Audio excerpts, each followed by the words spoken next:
Il y a certains textes des Écritures que nous avons mal compris qui font que l'Église et les chrétiens sous-estiment la pratique des bonnes œuvres au détriment de soit la non-pratique des bonnes œuvres ou des pratiques ponctuelles, c'est-à-dire c'est occasionnel. On apprend que demain il faut qu'on paye quelques écoles des enfants. Tu viens, tu fais une petite offrande là, alléluia, on s'en va faire une croisade, acheter un peu de riz, tu achètes 2-3 sacs de riz. Frère, ça c'est pas la pratique, ça c'est de bonnes œuvres. On te parle de pratique. Être un pratiquant, il faut que ça devienne un métier, une planification de vie, un programme. Je m'assois, moi chaque début d'année, je mets 10 enfants à l'école. Je commence mon année. Ce mois-ci, est-ce que j'ai atteint mes objectifs? Combien de parents j'ai aidé? Je choisis les veuves. Parce que toutes les veuves de l'église, je les prends en charge. Je paye une partie de leur loyer. Les bonnes œuvres doivent être une pratique. La Bible dit qu'il faut que ceux qui ont cru. Paul dit cette parole est certaine. Il n'y a pas de plaisanterie avec ça. Si quelqu'un a cru, il doit pratiquer. Il ne doit pas faire de temps en temps. Ça doit devenir un métier. Nous sommes un peu séduits. Tellement on n'a pas bien compris le salut. On se dit, voilà, c'est la Bible dit, nous ne sommes pas sauvés par les œuvres. Nous sommes sauvés par la foi,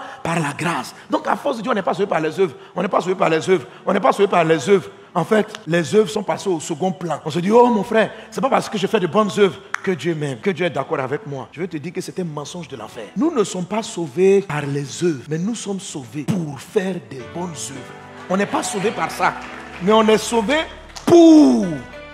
C'est-à-dire que si tu ne pratiques pas les bonnes œuvres, ton salut est raté. Alors comment tu peux savoir même que tu pratiques de bonnes œuvres? Quand tu es dans la pratique de bonnes œuvres, si tu venais à partir de la terre, c'est-à-dire que ton départ va créer de gros dommages. Hier, j'ai demandé aux gens, il y en a qui sont venus, j'ai prêché ce message sous un autre angle. Vers la fin, j'ai fait une petite différence parce que je voulais prier pour les malades. Et je dis, mais quel intérêt Dieu a à vous guérir? Si vous êtes sur la terre, qu'est-ce que ça apporte? C'est-à-dire que le départ de Tabitha, les gens sont venus dire, mais est-ce que tu te rends compte qu'il y a une cinquantaine ou une centaine d'enfants qui vont plus aller à l'école sans Tabitha? Dieu a revu sa copie, frère. Est-ce que toi où tu es là, Dieu peut revoir sa copie? C'est-à-dire que dis-toi, si tu pars tout de suite, qu'est-ce que ça fait même? À part tes proches qui vont pleurer, oh, il était gentil, à part eux. Qui va pleurer? Combien de femmes, combien de personnes qui peuvent dire ton départ va leur poser un grave problème. Si toi-même, humblement, tu reconnais que ton départ ne va pas causer trop de problèmes,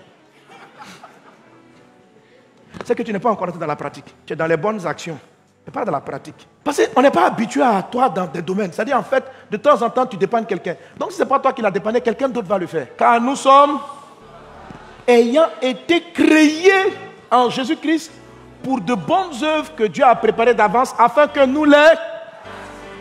Pas afin que nous les faisons, mais afin que nous les pratiquions.